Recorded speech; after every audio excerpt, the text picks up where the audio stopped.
Halo semuanya, kembali lagi bersama saya Michael. Di video kali ini kita akan coba update crypto market update, lalu kita lihat berita-berita terbaru apa aja sih yang di dalam cryptocurrency ini ya, di marketnya ya. Oke, kita langsung mulai aja. Kita lihat the global crypto market ini capnya sekarang sekitar 1,48 triliun dolar ya. Mungkin kalian bingung nih, kenapa kita harus membahas global crypto market cap. Sebenarnya secara ini lebih ke arah untuk kita lihat secara keseluruhan ini mereka performance-nya bagaimana sih ya. Kalau misalnya kita mau lihat, kalau dulu waktu Bitcoin harga sekitar 60 ribuan dolar gitu ya, itu global crypto market cap-nya itu sudah nembus sekitar 2 triliun dolar lebih gitu ya. Jadi udah di angka 2. Ini kita masih 1,5 lah seperti itu ya. Ini secara untuk kita bisa bandingkan seperti itu ya. Nah, kita lihat dulu dari Bitcoin juga. Bitcoin sekarang turun ke level 37.300. Sebenarnya ini juga sudah kita calling juga, kita udah bilang juga mungkin bakal ada koreksi yang akan terjadi karena memang kenaikannya cukup signifikan, jadi harus ada pullback atau ya correction yang normal lah seperti itu, dan sekarang kita lagi mengalaminya seperti itu ya. Kita lihat, makanya kita lihat overall turun ya. Kita lihat Ethereum turun, Binance turun, Cardano dan lain-lain juga turun. Jadi ini sebenarnya lebih oke sebenarnya kalau saya ditanya untuk sekarang beli ya, lebih confidence lah, dengan lebih aman juga, risknya relatif lebih bisa dibilang karena lebih murah kita masuknya, jadi risknya lebih kecil lah seperti itu ya. Nah, kita langsung masuk aja ke dalam beberapa berita nih. Kalau kita lihat dari chart sendiri, ini Bitcoin kemarin sempat ketarik juga ya. Kita lihat ini dia naik sampai ke level berapa, ini di sekitar level 40 ribuan nih. Bitcoin sudah menyentuh 40 ribu, tapi memang nggak kuat ya. Kita lihat langsung naik, langsung turun lagi. Kita bisa lihat dari candlenya seperti itu, kayak ada rejection di atas. Nah, kenapa bisa naik? Sebenarnya kita udah pernah bahas juga sih di video kemarin, yaitu ada dua kan, gara-gara satu Amazon, satu lagi short squeeze gitu ya. Nah, yang ketiga adalah sebenarnya ini newsnya yang baru ya. Ini juga baru keluarnya kapan nih, jam berapa? Jam 3 pagi seperti itu ya. Kita lihat ini adalah Elon Musk Tesla holds its 1.3 billion Bitcoin position in quarter 2. Jadi ini adalah salah satu positifnya lagi, berita positif, yaitu adalah Tesla ini ternyata nggak menjual mereka punya Bitcoin, mereka punya holding di Bitcoin ya. Sebenarnya ini cukup penting juga sih, karena mungkin orang-orang takut juga, karena kan Tesla sempat menjual. Kita coba baca dulu dari beritanya. Elon Musk electric vehicle, yaitu Tesla gitu ya.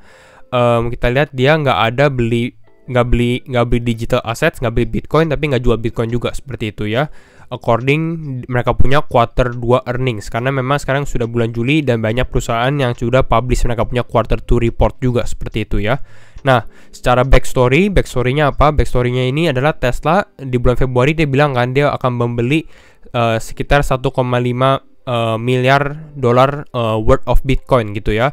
Dan di kuartal 1 sendiri kita tahu, di kuartal 1 dari bulan Januari sampai Maret gitu ya. Berarti di bulan Maret ini price Bitcoin masih naik ya. Kita bisa lihat dari chartnya juga sebenarnya ya. Di bulan Maret, coba kita lihat di bulan Maret ini price Bitcoin juga lagi naik nih gitu ya, sampai ke level 60-an ribu. Makanya dia bilang juga later in quarter 1 the company pokoknya mendapatkan untung juga dari Bitcoin lah seperti itu. Tapi later in quarter 1 juga dia bilang bahwa dia menjual Bitcoin position by 10%. Ini juga yang sempat membuat Bitcoin turun gitu ya. Kenapa? Karena mereka menjual untuk proof bahwa Bitcoin itu liquid lah seperti itu ya. Dan ya, terus baru ini di B-Word event juga Elon Musk baru bilang juga kan, dia ternyata ada SpaceX ya, SpaceX perusahaan dia satu lagi holds Bitcoin juga seperti itu. Jadi nggak cuma Tesla. Nah, terus yang menarik juga adalah Tesla reported a 23 million impairment on its Bitcoin holdings. Artinya apa? Kalau mungkin ini lebih ke arah accounting ya. Jadi kalau kalian financial report, ini lebih ke arah decrease in value ya. Karena memang Tesla Bitcoin ini kan termasuk inventory asset. Jadi aset inventory berarti nanti dihitungkan menurut standar accounting juga pakai GAAP GAAP gitu ya. Jadi ini pakai lowest price di quarter ini, dan kita tahu kalau lowest price di quarter ini memang termasuk udah lowest di sekitar 28 ribuan gitu ya, karena kita turunkan cukup dalam juga, makanya dia ada loss di Bitcoinnya sendiri. Tapi memang kalau kita secara dari reportnya, Tesla itu masih membukukan keuntungan juga, masih ada net profit walaupun dengan 23 million loss impairment dari Bitcoin holdingsnya sendiri. Jadi cukup positif, makanya kita lihat ini naik juga seperti itu ya. Lalu ada FAT juga nih, kan seperti ini. Lalu kenapa bisa turun seperti ini? Karena memang FAT-nya baru muncul lagi. Ya banyak lah, kita tahu dengan kalau misalnya Bitcoin naik, ini banyak sekali berita-berita FAT yang akan bermunculan, dan salah satunya dari sini juga. Ini bukan FAT, ini fakta juga sebenarnya. Amazon no No, we have no plans to accept Bitcoin payments. Jadi kita tahu kemarin ini kan memang saya udah bilang juga di video ya, itu adalah rumor ya, belum tentu terjadi. Rumor kita tahu lah, belum tentu tahu benar atau enggak. Dan Amazon ini kasih klarifikasi seperti itu. Dia bilang bahwa dia nggak ada planning untuk accept Bitcoin payments. Jadi ya makanya kita bisa lihat price Bitcoin drop lagi seperti hari ini. Tapi ya cukup normal juga sih kalau nanti kita zoom ke time frame 4 jam ya, ada penurunan seperti itu. Lalu juga ini FAT juga. Ini baru yang muncul berita negatif, IMF issue veiled warning against El Salvador Bitcoin laws. Tapi sebenarnya bukan buat El Salvador khususnya sih, tapi ini buat negara-negara yang mau memakai digital currency seperti itu. Kenapa? Karena dia bilang bahwa cryptocurrency like Bitcoin, jadi bukan cuma Bitcoin ya, tapi ya yang mirip dengan Bitcoin juga, mungkin Ethereum, Cardano pun yang bisa disamakan lah seperti itu ya. Without stable inflation and exchange rate, and provide unbanked people with the means to make payments. Jadi memang karena jadi sedikit bingung karena nggak ada inflasi seperti itu, sama nggak ada exchange rates, dan memang salah satu kelemahannya juga kita tahu fluktuasi harganya masih sangat tinggi juga gitu ya di Bitcoin. Makanya kita lihat juga di selanjutnya, if goods and service were priced in both real currency and a crypto asset, households and business would spend significant time and resources choosing which money to hold as opposed to engaging in productive activities. Jadi memang mereka nanti juga bingung juga ini kalau misalnya ada dua nih, kalian bisa pakai currency kita biasa, yaitu kayak mungkin fiat money gitu ya, sama crypto assets. Karena crypto assets kan fluktuasinya kita lihat tahu sendiri. Bitcoin dari 60.000 sampai ke 37.000 bisa seperti itu kan. Makanya fluktuasinya cukup tinggi juga. Makanya ini akan membuat orang-orang bingung lah seperti itu. Tapi memang ya kembali lagi, ini IMF nggak bilang call out El Salvador, tapi mereka bilang buat negara-negara lain lah seperti itu. Jadi kita harus diwanti-wanti lah, dikasih warning ke mereka seperti itu. Tapi bukan bilang jangan gitu ya. Tapi memang kita tahu sendiri lah bahwa memang kalau misalnya kita lihat kita mau break, ini kan kita ada resistance sebenarnya di 40.000 gitu ya. Dan kalau misalnya kita mau break 40.000, pasti banyak sekali challenge, bukan cuma masalah di harga, tapi masalah di berita juga. Karena banyak orang yang nggak suka dengan cryptocurrency lah seperti itu. Jadi kita harus lihat lah, apakah FAT ini masih berefek juga dalam crypto market seperti itu. Nah, terakhir kali kita lihat juga, ini menarik juga, yaitu adalah here's how much mass and seller tweets influence crypto price in quarter 2. Jadi mereka punya tweet ini bisa ada orang yang ngejudge lah, mereka punya tweet ini ada efeknya nggak. Nah, secara singkat, kalau Elon Musk ini tweetnya ternyata setiap kali dia tweet tentang Bitcoin, price Bitcoin malah turun loh sekitar 1,6% seperti itu. Tapi untuk investor punya sentimen, malah sentimennya naik seperti itu, 44,4% surge untuk di sentimennya. Ini kita lihat beberapa tweetnya Elon Musk, karena memang kalau tweetnya Elon Musk ini lebih ke arah Bitcoin, centralized, dan lain-lain. Kita bisa lihat sendiri, dia punya reply tuh negatif ke arah Bitcoin, kayak challenging Bitcoin lah, seperti itu. Tapi kalau satu lagi, Michael Saylor adalah MicroStrategy punya CEO.